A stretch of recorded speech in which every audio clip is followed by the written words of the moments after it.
Ayan, grocery shopping na naman tayo for today's video. So, pang batch 3 na yan. Ayan naman mga para sa kapatid ko. O, diba? Nakita naman nyo naman mga tsura. Diba? Hindi nyo maiisip talaga yung magdamot. Kasi nga, diba? Titignan nyo yung sitwasyon nila sa sitwasyon ko. Hindi ako pwede mag-complain sa buhay kung anong meron ako. Palagi ako nagpapasalamat kay Papa Jesus kasi salamat kasi nabusog ko sila. Salamat kasi naipasyal ko sila. Salamat kasi napasaya ko sila. Kasi tuwing umuwi lang naman ako talaga, mga nakakapasyal yan eh, nakakalabas sa hawla.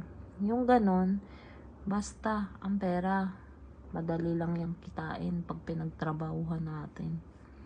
Ayun, ito yung happiness ko mga Doray sila. Wala naman kasi akong bisyo. Basta